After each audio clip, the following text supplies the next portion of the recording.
This is what I do. So you travel up and down I-5? Yeah, but my church is down in Salem. We have a homeless church down there. Oh, cool. Yeah. What's the church called? It's the church for the homeless. It's church at the park. Awesome. So you volunteer time down there? Yeah, constantly. Awesome. That's really nice. So, have you heard of Sherri? Yes. Did you ever go down there? I have been coming through here for 10 years, every spring and every summer to check on the guys down here. Okay. And every fall to find out what they need for supplies. So I've been out here a long time. I just celebrated my 10-year anniversary. Yeah, I came out here to make a difference. Who's the guy? I got 62 homeless veterans out here. And a whole bunch of teenagers I take care of. A bunch of teenagers? Yeah. If you some of these might be personal, and if you don't feel comfortable asking or answering them, Yeah, just how say did I end up homeless? Yeah. My best friend was a homeless man who died in a homeless fire with 12 other guys on Christmas Day. Oh, I'm sorry. And I decided that I was going to do something. That's really nice. Make a difference. Good. And my husband took everything in the divorce, so either way it was going to work. So between that and it's kind of a personal choice? It was a personal choice for me. Okay. It's not like that for a lot of people. A lot of homeless people, you never know what's going to happen. Life just hits you and you lose everything. Yeah. And you come out here and you find out what you can do to help. Of course. We're one of the best families in the world, homeless people are. We take care of each other like you don't see anywhere. I know people who have great, big, huge families like mine that don't take care of each other. Are you guys all pretty close out here? Oh, yes. So we take excellent care of each other. Awesome. It's like when we're flying a sign. If one person comes out here and only makes $1, and another guy comes out here and makes 10, and he makes sure everybody is covered. It's the way we are. I didn't know that. We take the best care of each other out here. Somebody needs clean clothes. At the end of the day, we'll all go through our backpack and say, okay, I got this and this and this. I need this and this and this, and we exchange, and we just take really good care of each other. Socks is the most important thing out here. That's cool. Especially in Vancouver where it rains all the time. Yeah. So yeah, maybe like a new guy, you guys like welcome in pretty nicely. And yeah, because new guys don't know how to do it, how to take care of themselves out here, and they're scared. So everybody makes sure you got a blanket, a pillow, and covered for the night, and we take them in. Awesome. And teach them how to do it so that they can continue on the road on their own. How about the police? How do you cope with the police out here? Do you have any problems? Well, it all depends. I mean, we have guys that are out here and, well, they get in their own trouble. They do that all by themselves. Okay. But actually, most of the police officers out here are really good to us. They are? We have a cop out here, I think his name's Hibbard.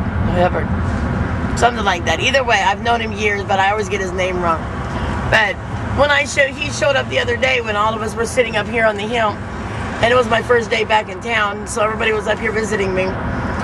And he knew my name. He said, Mama Sherri, you're back in town. I was like, I'm a traveling artist, so I travel up and down I-5 all winter long painting holiday windows. How far south do you go? Well, I've gone down as far as Sacramento, but I usually just go down to Salem during the winter time. It's too cold to really go, because I have to carry on my gear. Yeah. And you go as far north as Seattle, is that correct? Yeah, I'm from Seattle. You're from Seattle? Yeah, oh, okay. That's where I started out. Okay. How do you usually travel? With a backpack and a sleeping bag. I mean, do you walk or do you walk? Actually, pretty much from Canada to Salem, it's all buses. Is it? Okay. But when I'm traveling on the road, like I just got back from a road trip to Tennessee, it was hitchhiking, going to a truck stop, getting a ride. Any way you can get to the next place. So what would like a daily routine be out here for you? Well, for me, it involves a good book. Do you and your friends do like shifts? We get out in the mornings. Everybody takes a turn out here, an hour at a time. We make what we need for the day. A lot of the time, see, I read. I'll get lost in a book and then I wait till everybody's done. And then, like, that's why I'm out here now, is because in the evening, there's nobody out here. I can make what I need for tomorrow so I can get lost in my book again. Because that's the only way to make it through a cold winter is with a lot of books. But everybody has their way, you know? It all depends. I mean, there's the guys that live downtown here that we call them home guard.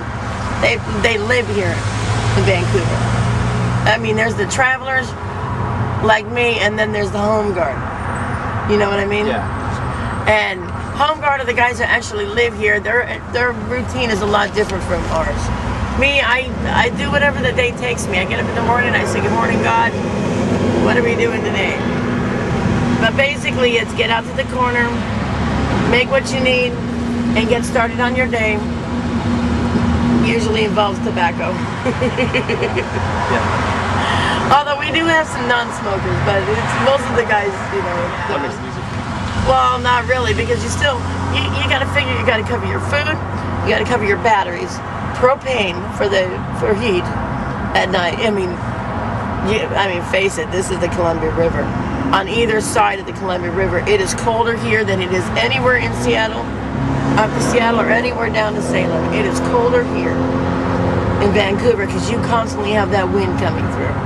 So it's, you got to have tarps, you got to have sleeping bags, you got to have a tent. If you can't afford a tent, you got to have a bridge. You know, whatever works. And a lot of people will feed the, oh man, they will feed you. But they don't realize that you got to have, you know how many socks we go through, shoes. I mean, the winters here are hard. Oh yeah. What's canning?